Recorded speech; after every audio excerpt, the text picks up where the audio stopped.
I talk, you listen, or you turn the channel. Either way, I'm still going to talk.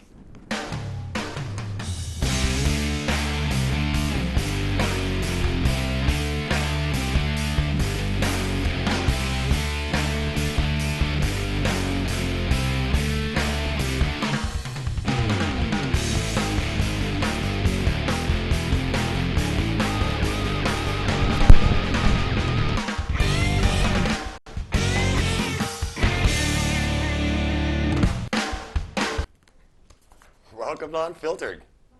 All right. Computer is acting up again, eh, Andrea?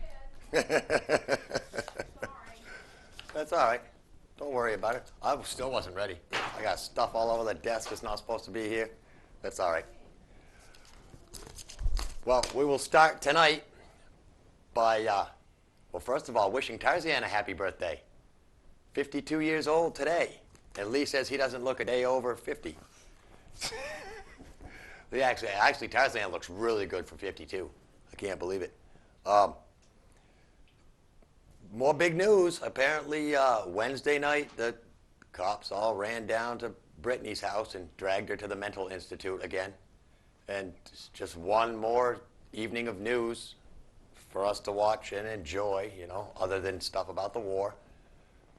Heath Ledger's been in the news again, that whole story over and over and over. For one thing, Brittany is nothing special.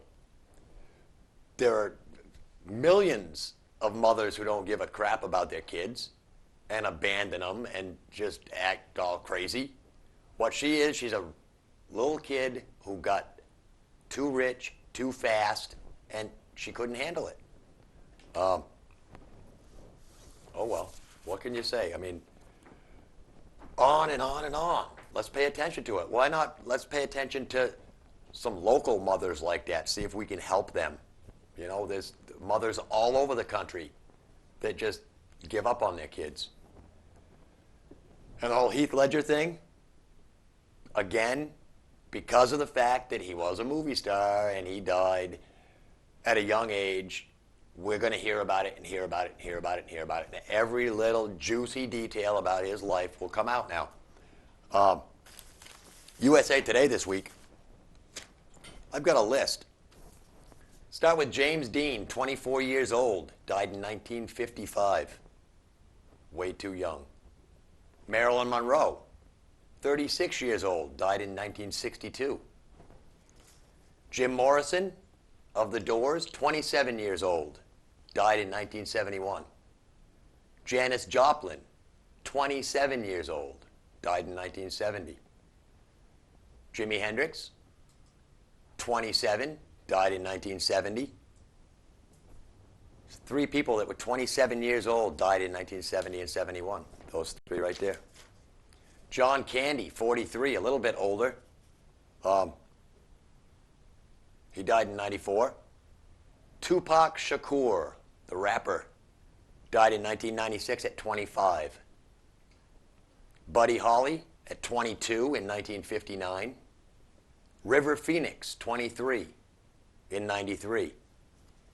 Bruce Lee, 28. Or Brandon Lee, I'm sorry, 28. That was one I'll never forget. He was accidentally shot while he was making a movie. During the movie, during the actual filming, he was shot by a prop gun, and it had a real bullet in it. That was 1993. Freddie Prinze, 22 years old, 1977 he died. Richie Valens, killed in a plane crash with Buddy Holly. He was 17 years old. 17. And such a tremendous talent wasted. And Selena, another tremendous talent, 23 years old. She was shot by her fan club president in 1995. It's a very hardcore fan club. I don't know what she did wrong, but I mean, the thing is these people, all, regardless of how they died, they all deserve their privacy, especially after they're dead. Who cares? I mean, stop looking into the Heath Ledger thing. You know, he died. He was great. He died. It's a shame. Let's get on, you know? Oh, well. What else have I got? I got another quick one before crew call. Yes. I caught No Spin this week with Chris and with Randy and Mitch Greenwald. And they mentioned the College Alumni Center that they want to build down on Main Street. It's going to be a beautiful building, apparently. And the 3 houses that tearing down for it, I could care less about, you know. They're old. I believe one of them was a fraternity house. One of them now is an all-girls house, I believe, Carroll House. Yeah. But they're just college houses, and they're not well maintained. And sure, tear them down. But a point struck me that I heard during the roundabout debates about people crossing those main thoroughfares. And the idea of the city was to keep the college to the west of Main Street and to the south of Winchester Street. And now everybody's all for this College Alumni Center on the east side of Main Street, which is going to put tremendous amounts of pedestrian traffic crossing Main Street right there at the roundabout. I don't know if that's such a good idea. They've got crosswalks tucked so far up close to that roundabout that people crossing the streets on those crosswalks do actually mess up the roundabout. And a roundabout is not some place where you should have to come to a complete stop. Nowhere in a roundabout you should have to stop. So maybe you should think about that when they're laying out the plans. You know, the college has got a ton of room down on the backside, down by the river. Let them put it down there. Have them maybe take care of some of the city's flooding problems down in that area while they're at it, you know? And charge whoever the federal or state government, I guess, pays for Keene State College because it's a state facility. But they must get federal money for colleges like that. But, you know, have them do something like that. You know, tear down some of them other houses down there further on the other side of Appleton Street. Yeah. They got another block they could go down there. Take it all.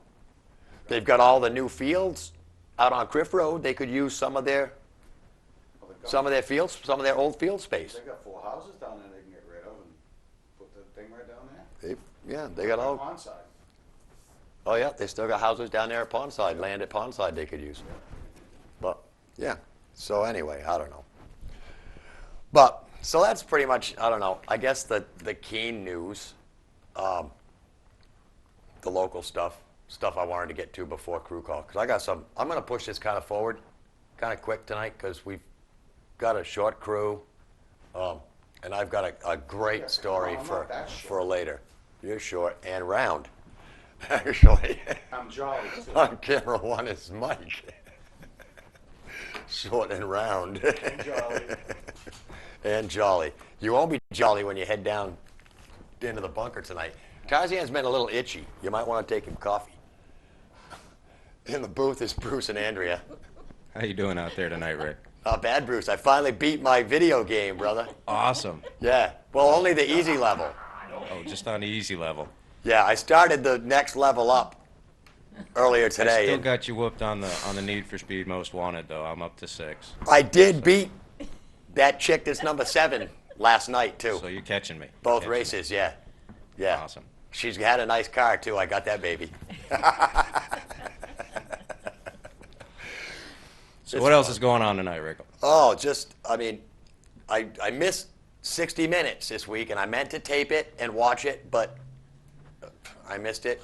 It was working. I did, however, pull the transcripts of that story about the interrogator that interrogated Saddam Hussein. Right. We're going to talk about that tonight. Awesome. Some very interesting stuff. Well, good. Yeah. And we've got a couple of interesting things that happened this week with NASCAR. I was noticing on site, and we got some information for Andrea to share with everybody. So we'll very good.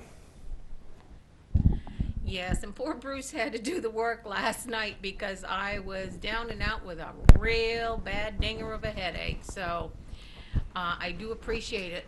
a lot of the Cup cars, some of the Cup cars were out in Vegas doing some testing, and even though they all profess their love for the brand new cars, there were a bunch of them that wrecked. So I'll just name you some of the Cup cars that wrecked. They had Ryan Newman, Kurt Busch, and they're trying to discuss whether they're going to change their cars out or if they're going to just fix them, I guess. Jeff Burton, Reagan Smith, let's see, Sam Hornish Jr., Dario Franchitti, David Reagan and Mark Martin, Tony Stewart and Michael Waltrip. So it wasn't just new and upcoming drivers. We're talking about some serious, guys that have been there for quite some time.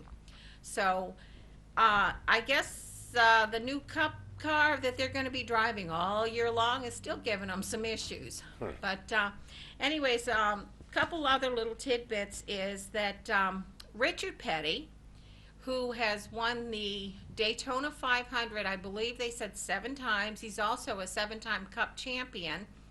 His father, Lee Petty, actually won the very first 500, Daytona 500 that was run. They call that the inaugural 500 to be. I think I've heard that fact Yeah. before, that he's been in it from the beginning. Yeah, he's been right from the very beginning, but Richard is actually going to drop the green flag. Oh, cool. Yeah, which is really cool. And so the only one of the Pettys that I know of that hasn't won it is Kyle. Now, didn't Richard Petty drop the flag at a race last year too, right? I believe he did, but And he which one lost I his don't hat. remember. Yes, absolutely. Yeah. And he didn't do a good job dropping the flag. Doesn't know how to do it. But anyways, and then the last but not least, and the most important fact that there is, we got 16 days left. Oh, yeah. So we're counting down. But anyways, it's back to you now, Rick. Now that's 16 till Daytona, 16 till Daytona, yes. and it's like less than a week until, or it's just over a week It until is the shootout. I think it's, Bruce said it was 8 days. So a week from tomorrow. Yeah. Yep. Cool. Yep. Excellent. So like I said, it's really counting down. And one thing I got to tell you before we quit.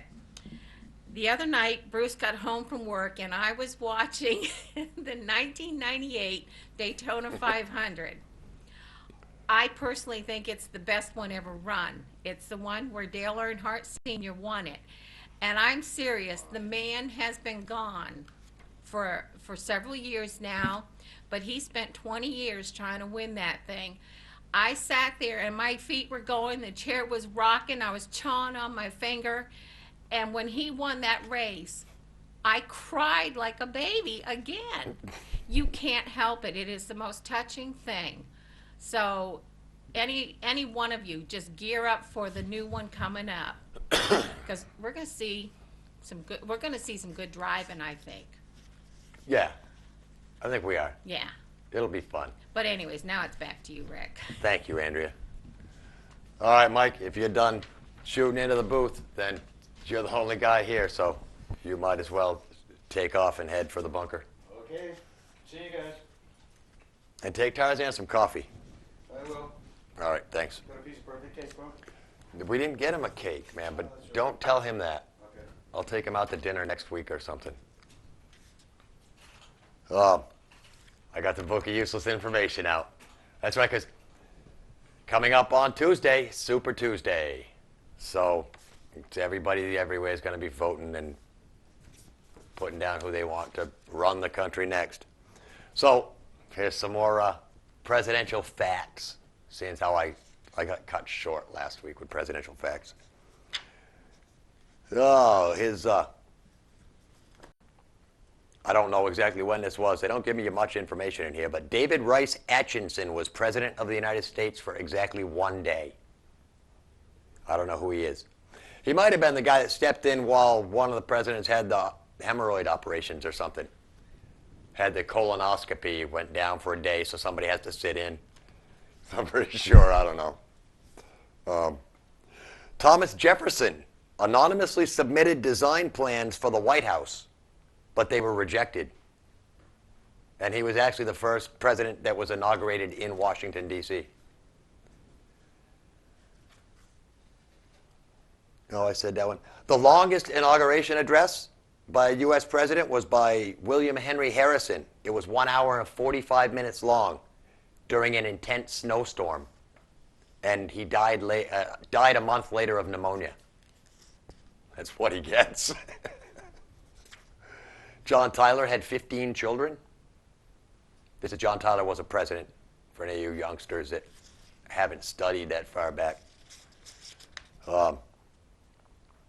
James Buchanan is said to have had the neatest handwriting of all the presidents. And he was also the only unmarried president. On the other hand, Ronald Reagan was the only president to have been divorced. Abraham Lincoln had a nervous breakdown in 1836. And before winning the presidential election in 1860, Abraham Lincoln lost 8 elections for various offices, from student president to head of the Rotary Club, I think. What's some other ones? James Garfield could write Latin with one hand and Greek with the other at the same time. Yeah. But if he couldn't, I think he could write Latin with his right and Greek with his left, but he couldn't write Greek with his right. Only with just the one hand. Never mind. Put some going on in there, you guys. But could he chew gum while he was doing it? It doesn't say that. It does say that Teddy Roosevelt was the first to announce to the world that Maxwell House coffee was good to the last drop.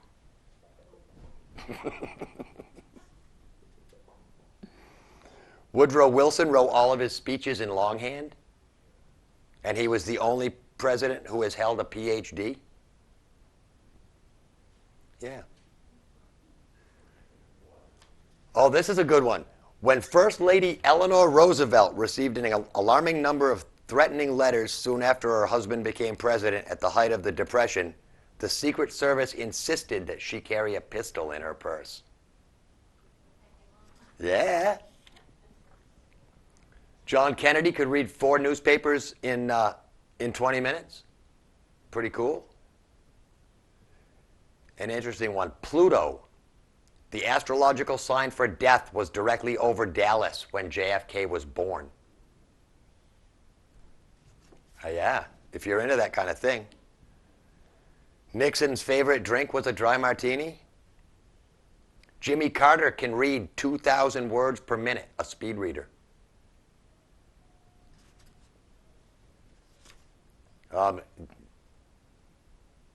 And he was the first president born in a hospital. Bill Clinton was the first left-handed president to serve 2 terms. Yeah. And Ronald Reagan was also the only president to be head of a labor union, which is cool. Oh, and here's one. This is a good one, too. Barack Obama is black. Just it didn't really say that. Although in the entertainment section, it does say that Michael Jackson is black. All right. So what's the story, Bruce? Is he down there yet and set up? Got picture and everything? All right. Let's take it down into the bunker for, I've changed the name. Seeing as how we pulled him out of the jungle, stuck him down into the bunker, we're now going to call the segment Bunker BS with Tarzan. What's going on, brother? What the hell's going on out there, Rick? How's it Welcome going, to man? Bunker BS, ladies and gentlemen. Got a great show tonight, but I want to say 3,942 casualties of today, Rick and crew, and that's just an abomination. And with that, we'll move on to another subject. You know, you see this picture? You see this picture of these 2 cats? You think that they could get any closer? You know, if by all rights, I would stick somebody in between the 2 of these guys. 'Cause I'm afraid McCain's going to turn around and sucker punch somebody. You know that? Have you seen the way he acts when he talks? I saw the highlights of some of that debate Tarzan last night, and it looked like those two spent the entire night sniping at each other. I think they should at least keep John at least an arm's length away from his opponent. That way he doesn't sucker punch him and he'll never become president. Because if he does, he'll never become president. You know that, I know that. Right, you bunker maniacs? Well, you know, I saw a show today, and it's with Steve Wilkos. Now, I don't know if you know who Steve Wilkos is. He's a Jerry Springer bodyguard, ex-cop, just about, yeah, he's bald. He's a nice old guy. He's about 6'2", going about 250 maybe. Now, I saw him get into a guy's face today, and he said that if he had done what he did to this other kid, and it was his kid, he would kill him on national TV. He says, I would kill you. He got up in his face. He called him every name in the book to provoke this guy, pushed him, jumped up in him, screaming and hollering. I'm not sure if this is a good show or not, but I'm certainly going to give it a try, just like I've given the Cinemaniacs a try. I mean, what the heck, right? Yeah, I think it's along the same lines as the Springer show, too. Right. You know? Right. A little bit different. Steve's actually, I always liked Steve. He was always the good, the bodyguard and... Yeah, the cop thing. Yeah. Shows up at the trailer with the guys beating on the girl, and Steve walks in and picks him up by the back of his neck. That was a really good episode. Yeah, he actually seems like he focuses a little bit more on the helping people than Jerry does. Yeah, yeah. Jerry just wants people to fight. Steve actually wants to help get people's lives on track. His audience didn't sit down the whole show. They had chairs, but they stood the whole show. And I'm thinking, they're waiting for Steve just to go ballistic. Now, he went ballistic. Now, I'm not sure what he's on or if his doctor's got him on some kind of blood pressure medicine, but that little vein stuck right down the middle of his forehead, just like mine does, and he was screaming at this guy. It's just unbelievable. I thought I'd seen a lot, but, daytime TV is starting to really amaze me lately. Oh, and unfortunately, his audience didn't sit down, and unfortunately, on The View, Tyra Banks did. Yeah, very ironic. Tyra Banks on The View, giving the whole country a view. Yeah. Isn't that something? You'd think that the censors would actually be keeping an eye on some of this TV. Well, I was thinking it's the cameraman's responsibility. Am I right or wrong? I think I'm I right. don't know. If the camera guy's got a shot. He got the shot. He got the shot. Paying, He got the magic. Well, he got the shot. Let's just put it that way. somebody's paying big money for that one. Oh, You can bet. big shot there. I forgot to mention this. Monday, 5 U.S. soldiers were killed by a roadside bomb, Rick. And that was Monday, Rick. Here we are today taping another week. Yeah. It's just incredible. How many guys, not just guys, how many soldiers, women and men that we're losing on a daily basis. And to read some of the stories and from these parents in the newspaper would break a grown man's heart. Oh, yeah. And I hope the next president realizes what the heck these parents are going through. According to John McCain, he knows what they're going through. That's what he's, quote unquote. He's been there, done that. Well, I mean, yeah, he's got a point. He has been there. But, I don't think he's going to do anything really to bring all our soldiers back. Right. You made a comment about Obama being black, right? Well, KBK got a caller from an elderly lady the other day wanting to know whether Obama was black or white. Was he 50% black and 50% white? Why didn't he go by white instead of black? And I have never heard dead air on KBK, but this lady happened to stump Danny Mitchell. Was that the same lady? Did she mention something about another old gentleman who refers to the colored folk? Exactly. I heard that. You were listening. And then she called up today and BS'd more people out on the radio about this whole thing about color. And Danny's like, wait a minute, you don't call people colored anymore. That's it. What? No, I have got a friend named Jermaine. He's 6'3", about 250 pounds. Now, he could probably tell us what he likes to be called. Does he like to be called African American, Black American, Black, colored? Yeah. I've got to check this out. I was going to do it before I came. What's his name, Jermaine? Yeah, Jermaine. He said- probably prefers to be called Jermaine. That's exactly it. But we're all being tied to this category, and why this was brought up on the radio station is beyond me. In little white New Hampshire. No, I mean, it's the whole, it's the difference thing, Obama's black, yes. And if he wins, he'll be the first black president, yes. Hillary's a woman, yes. They're different than most of our normal presidents have been. But 17 years ago, Rick, I had to call my wife and tell her my old man died, right? Yep. So instead of paging her, I called her and talked to her, and then she got off the phone. I had also talked to another lady, and she had said, geez, I didn't know your husband was black American. Just because of my voice and my name, this woman automatically assumed that I was a black American. Wow. And that just blew the socks off. Just because your name doesn't represent your heritage or I mean, it's your so gene judge a pool. book by the cover thing. Judging movies by the titles. Right. If you drive by the cinema and you just look at the names of the movies, you got no idea what's playing. But Exactly. you can form some pretty good ideas. That are Exactly. totally wrong. I thought that was the lowest thing somebody could have, not because of the issue with color or anything, just that you're automatically assuming, without even knowing me, seeing me ever, to say something like that. That's just so stupid Yeah. of this white person in white New Hampshire. Here we go, Yeah. The diversity must not have been in her life, like it happened to be in the crew's life. Everybody I've talked to in the crew is always respectful, and they show a diversified personality to me. Every single person I've come in touch with. Oh, I had a lot of misconceptions about different types of people when I went in the service, and you learn quick in the service. You damn sure learn quick in the service about Damn different sure do. types of people. I told you that. Yeah. I told you that. Yep. First thing I said was some of my best friends are. Because I was an ignorant hick from Not. Keene, New Hampshire. You were, yeah. So That's I'm what still happens, fairly man. ignorant about a lot of things. That's right. And diversified society is what we're all about. Oh, yeah. We're not all Yeah. about a freaking.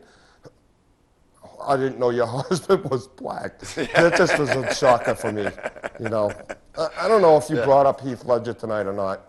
Have you? Yeah, actually, I did. Did you A really? little bit at the beginning. We talked about some of the older folks that had died. Yeah. He So- had done that. I think it was The Patriot with Gibson. Okay, yeah. He was pretty good in that movie, and he did another one. I can't remember the name of it. He was pretty good in that. I happened to see it again. Yeah. Midnight's Tale. Knight's Tale. That's it. right, A Knight's Tale, yeah. Where Yeah. the old, King Arthur kind of movie. Yeah. Thanks. So, anything else, bud? I think Tarzan's gonna go get a cup of coffee. I had Mike bring you down one, so I'm enjoy out it. of here, Mike. Get that coffee to me.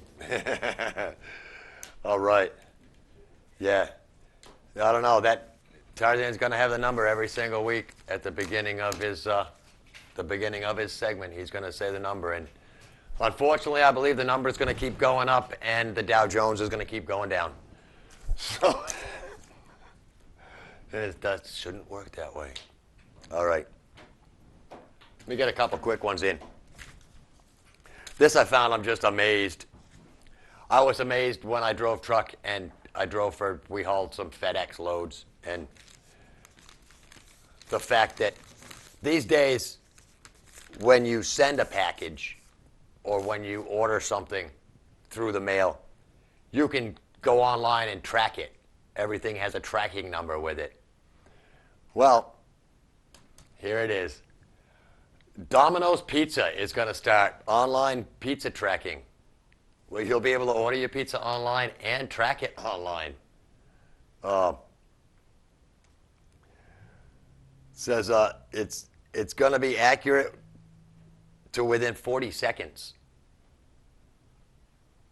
And the system goes up, or the system went up on Wednesday at 3,400 Domino's outlets and will be in all stores by June 30th. Now, whether we'll get one in Keene, I'm not sure, because I think it's a franchise store. And I'm not sure if they're going to make all the franchises do it or not. But and not only will it track the pizza from the moment they place the order until it leaves the store, but it will give the people the first names of the workers who take their order and deliver their pizza. Yeah. So that they can, and will ask the customers to rate them.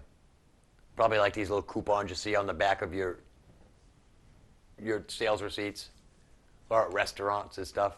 Actually, D'Angelo's, I ate at D'Angelo's the other night. On the back of their thing, it said, we'll give you $2 off if you go online and complete our little survey. But I mean, Domino's has always been on the cutting edge when it's come to the pizza stuff. I don't know why. But it says with Does the... that mean we get to know what street it's on when it comes?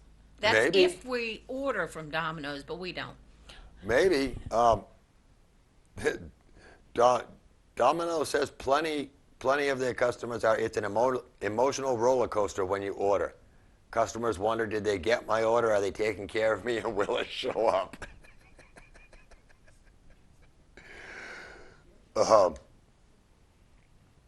And it says with the new system, after an order is placed, the customer can go to Domino's.com, click on the pizza tracker icon, and follow the progress of the order. The site confirms that the order has been received, when the pizza is in the oven, and when it's been boxed, and when it's left the store. Alas, a key part of pizza's journey cannot be pinpointed: the drive. That's right. Until they get the P chip ready, which will be the pepperoni chip. And it'll be a little like GPS thing they'll slip into your pizza. Edible, of course. And then you'll be able to track it all the way to your doorstep. It says rival Pizza Hut is unimpressed. But, it brings up a funny story. I was delivering last night, and I got a delivery to 57 Winchester Street. And I'm not sure if this is still a fraternity house, but it used to be the Phi Mu Delta house. And I got there, and the guy let me in, and actually I talked to the president, so I guess it is still a frat house. He said, I'm the president, I have to inspect that. He asked me who it was for, and I told him who it was for. He says, I'm the president, I get to inspect it. So I let him see the pizza, and of course the dude that ordered it put it on a credit card. Well, somebody went up, and I heard him yelling his name through the house, and they came back down and said, well, he's not here right now, but we'll get the money together and pay you for the pizza. So I said, well, he put it on a credit card. Well, the dude said, well, all right, well, I'll sign for it for him. So I said, all right. I got back to Athens, and the dude apparently called saying that he missed the delivery of his pizza. And I said, to see your good old fraternity brothers about that, because you should know better than that. If you order a pizza in a fraternity house and you're not there to claim it, I'm sure your fraternity brothers will claim it and probably kick your butt for not being there when your pizza got there. Probably sure there's a rule about that. Fraternity's got a lot of rules. All right. So Domino's. Real quick, the damn Marine that killed the other Marine, I haven't been looking at his name. I don't care what his name is. Fact is, he fled to Mexico. Mexico said they will extradite him only if we promise not to award him the death penalty. North Carolina, where the crime was committed, said, all right, we won't charge him with the death penalty. For one thing, this is a Marine who killed another Marine. That should be considered treason and is punishable by hanging death. Sorry. Other than that, no, he deserves a death penalty, is what he deserves. And if we tell Mexico we're not going to give him the death penalty just to get him back, and I'd lie to Mexico. If I was them, I would lie. I'd say, no, we won't give him the death penalty. And then when he gets back here, we'll say, sorry, Mexico, but we're giving him death. Can I say something? It's South Carolina, you said? It's North Carolina, I think. Well, so North Carolina isn't gonna go after him, not gonna, how about the CMJ? The Marines will go after him. No, North Carolina's the ones I think that are going after him. Ah, okay. 'Cause But the I'm CMJ saying that the Marine Corps should go after him. The federal government should go after him. You know. And apparently, Tarzan just told me he heard that at this point, Dog the Bounty Hunter is on the case. So much like Andrew Luster, we'll soon see this jack-off brought to justice. That's right. So, all right. Let me get into I this got the great word story. from a very close source who used to be stationed down there. And anyways, he said it's right now it's still in the hands of Onslow County Sheriff, who he doesn't have a very high opinion of. And instead of the Marine Corps being able to do a whole lot because it didn't happen on the base, right now it's pretty much where they can go after him for going UA. But once they got him back, I'd sure as hell go after him for killing that other Marine. I'm with you. Oh, yeah. I mean, hang him out to dry. And if he's been gone 30 days, it's desertion. Exactly, exactly. But it's in the hands of Onslow County, and they're not giving him up to the Marine Corps, so it's where it's being handled, Yep. which really sucks. Yeah, well, that's the way it is. All right, this is the story that I missed, and I wished I'd seen this guy talk on the TV, because from what I read, this guy seems like he's a hot ticket. After we caught Saddam and pulled him out of the little spider hole he was hiding in, he met every day with one man from the United States, a man that Saddam came to know as Mr. George. And this guy's name was George Pirro. He was an FBI agent. Pirro says that he called the former dictator Mr. Saddam, and that Saddam called him Mr. George. But over time, in private, it became Saddam and George, just first names. This George Pirro is an American success story because he was born in Lebanon, and his family escaped the civil war there and moved to the States when he was 12.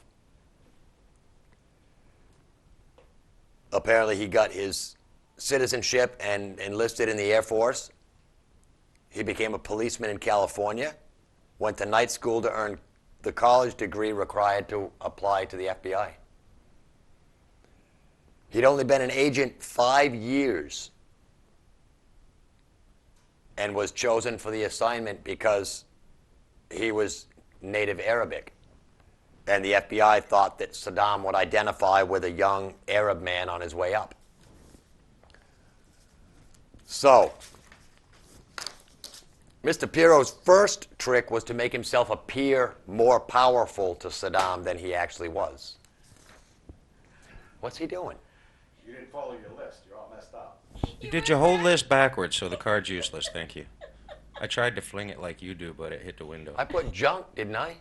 Yeah, but I wrote the junk down the way you told me. Don't pay any attention to him. He knows we're through all the hard stuff. All he's got to do now is keep a camera on me. He'll be all right if I don't get up and start moving around. Just tell me what camera to look in, Bruce. We'll be all set. That's right. Oh. All right. So Pirro's first trick was to make himself appear more powerful to Saddam than he actually was. And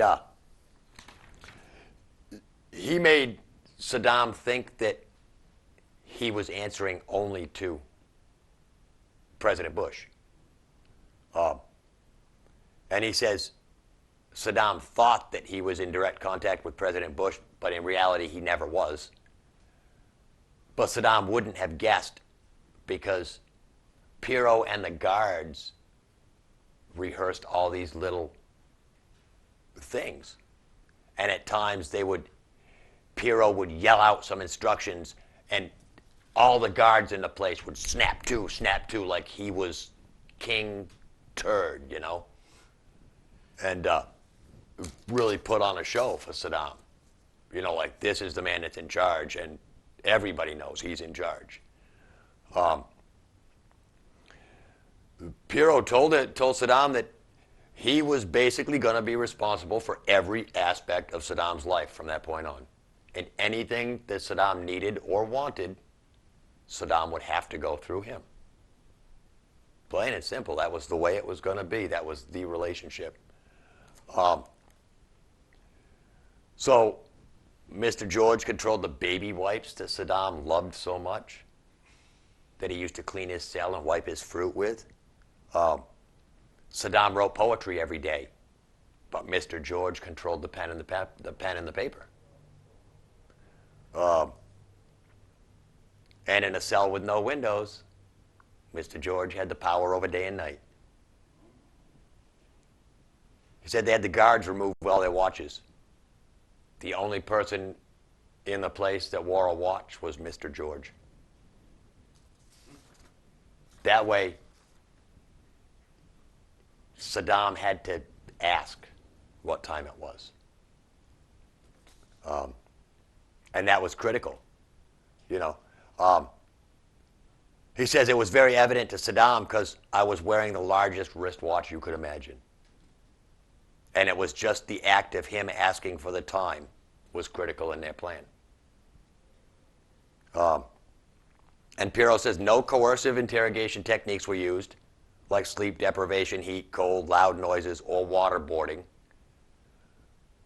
He says it's against FBI policy first and wouldn't have really benefited us with someone like Saddam. Why?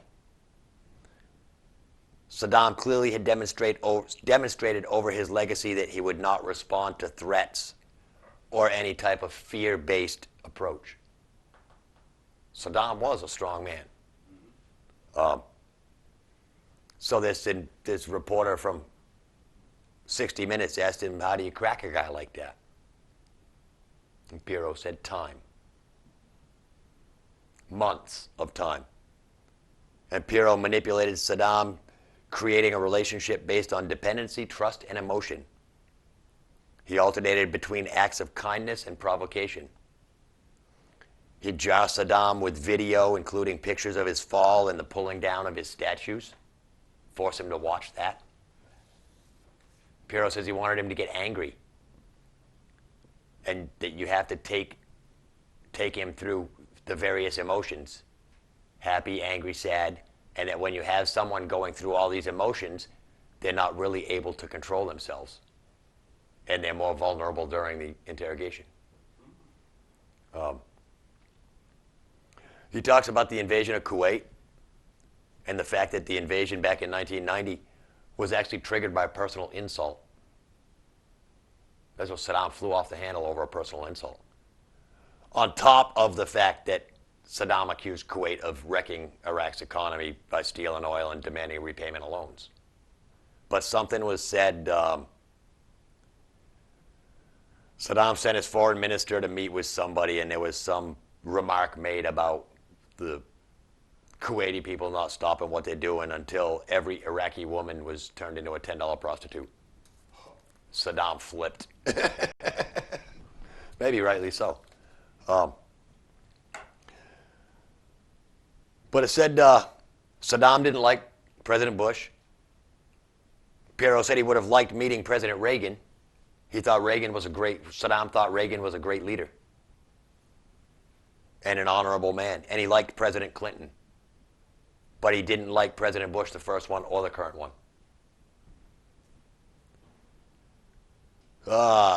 Piero even used Saddam's birthday to drive home another painful point.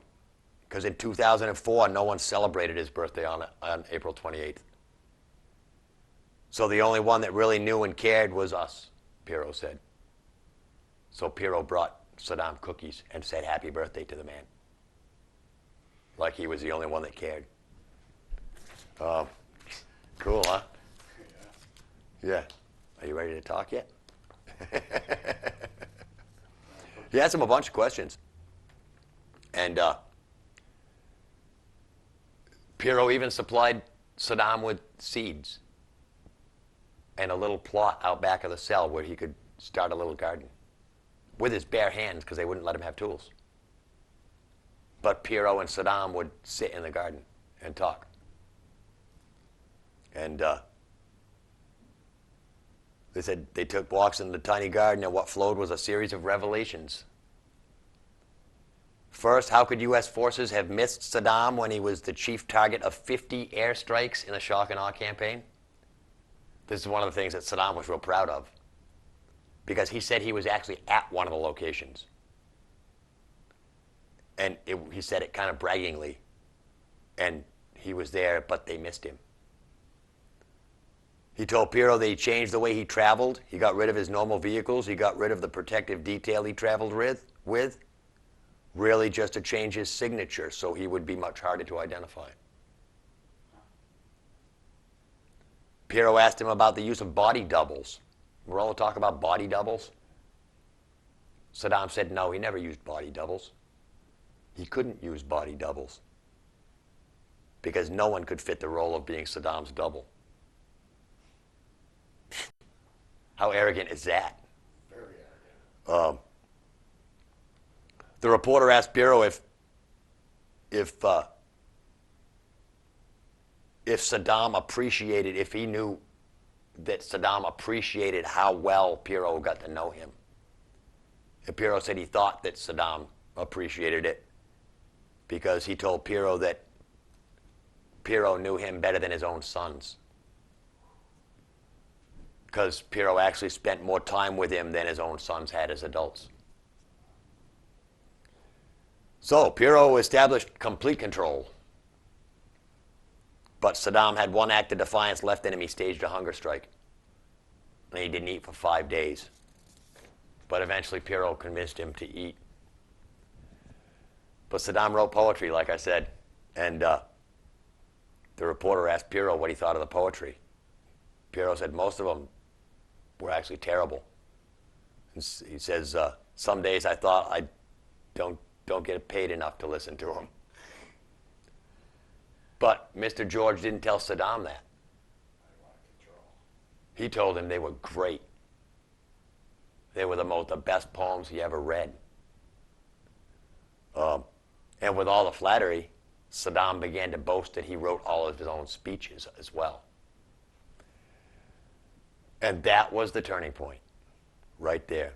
Because that led into a conversation that Pirro said that he could see that, but a couple of the speeches, he didn't see the same writing style, so he had maybe thought that somebody else had written them. And Saddam asked him what speeches. And that was the key moment. Pirro said, funny you should say, funny you should ask. Because in June of 2000, when you gave a speech in where you said Iraq would not disarm until others in the region did, a rifle for a rifle, a stick for a stick, a stone for a stone. And that 2000 speech of 2000 was about weapons of mass destruction. And in talking casually about that speech, Saddam began to tell the story of his weapons. Or in talking casually about that speech, it started to slip out about the weapons. See, these interrogator guys are smart. It was a breakthrough that had taken 5 months. Saddam said he didn't have weapons of mass destruction. In the 90s, UN inspectors destroyed the majority of them.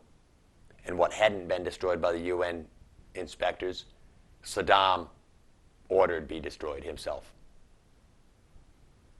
So how come he kept insisting that he had weapons of mass destruction? It was a safety, an insurance.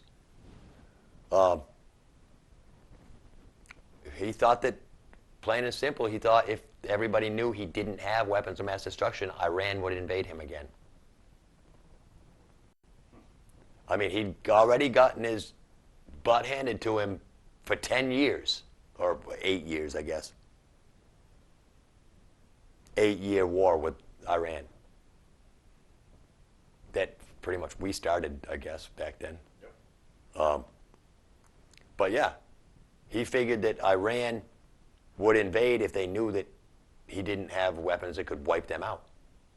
On the other hand, he said he initially miscalculated President Bush.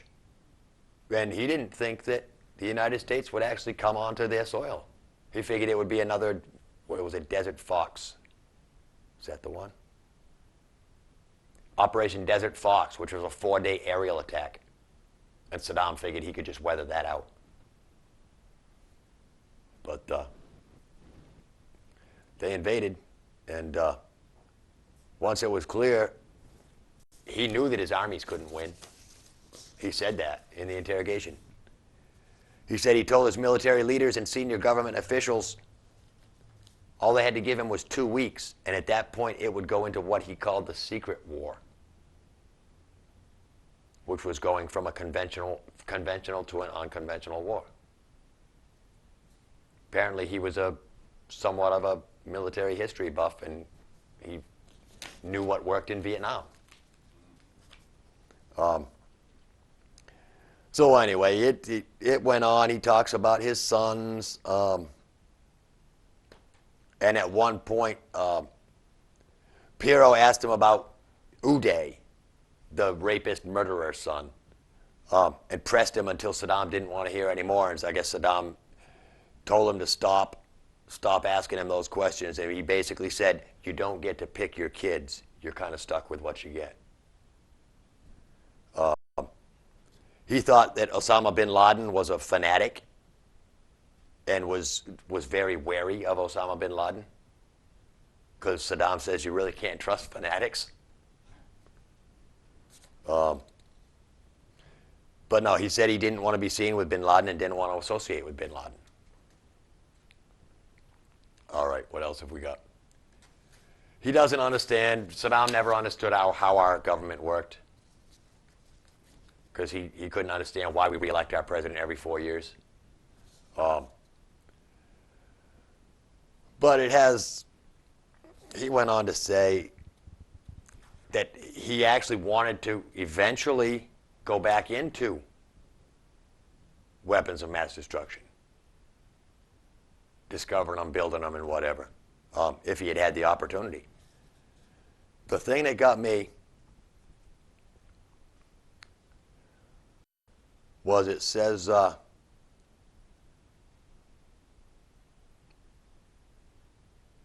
Pirro says Saddam expected to die and that didn't bother him. And the reporter asked why not. And his answer was that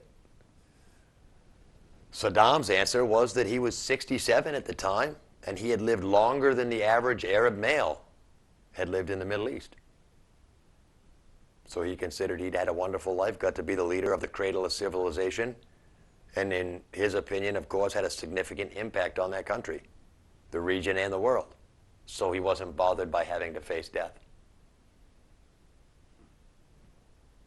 You know? So, and no remorse at all, Pirro said.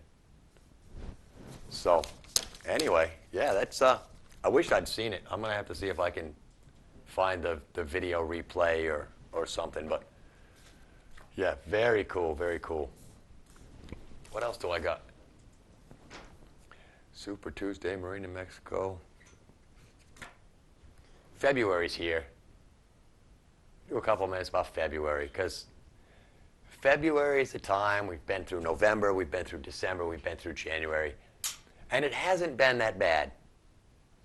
But even though it hasn't been that bad, it's February. We're all a little tired, drained, cabin fever going on. I don't know. I was thinking about this the other day, waiting for you, Andrea, when I was writing down stuff. I was like, what am I going to talk about? I thought maybe I'd give you folks maybe an idea of some things that to maybe help you shake those February blues. For one thing, keep thinking to yourself, there's less than 2 months. Well, maybe just 2 months. and then we'll start to be into the warmer weather. Look at the fact that at 5 o'clock now, it is still light out. Granted, at 10 minutes past 5, it's dark, but at 5 o'clock, it's still light. Where 2 weeks ago at 5 o'clock, it was dark. Maybe go out and go tanning. I've started tanning once a week, and God, you feel so much better. Go tanning. Find a sauna to go into. An actual sauna where you sit in there and sweat, because you don't sweat as much in the wintertime as you do in the summertime. And it's good to sweat and get all the poisons out of your body. So go, and that'll help you feel better. I was thinking, I'd like to do a story on the Y, and maybe tour the Y at some point. But join the Y. Get out, get some exercise. Watch some movies. I know Cabin Fever is indoors, and movies are indoors, 2 minutes. but great movies, and you can see them every week. Right here on Monday nights on Cheshire TV, you can see Lee and Tom review the latest releases. Monday night, you'll see what the movies coming out Tuesday are going to be, so you know whether you can rush right down and buy them. Yeah, and they've been doing some great movies too. That's what we've been doing the last couple Saturday nights, just watching movies. Or the video games. Buy a video game. So, play a round of golf on video. Or just take a ride. Get a sunny day and take a ride. Don't roll the windows down. Just feel the sun come through the windows. God, it feels so good. Then, start cleaning up your yard. Everything's icing and melting, so it's really hard to keep up. People that order pizzas, I'm telling you, make sure you try and keep your walks clear of ice. Especially you rich people, because frivolous lawsuits abound. Especially in this time of year. 1 minute. All right. I forgot to call Randy today, so I don't know what's coming up next on No Spin. But they'll probably be talking about city stuff or county stuff or state stuff. And they're bound to be interesting. Maybe. I don't know. We'll see come 7 o'clock. I want to thank my crew, Mike, Bruce, and Andrea. Thank Tarzan, who's down probably spiffing up the bunker again, polishing the floors or waxing the walls or something. Doing his shoes when I left. Was he doing his shoes? Yeah, he likes them shined. Well, thank my sponsors, Mom's Tattoo, Gemini Screen Print, and of course I haven't talked to those guys for months, just lack of time. I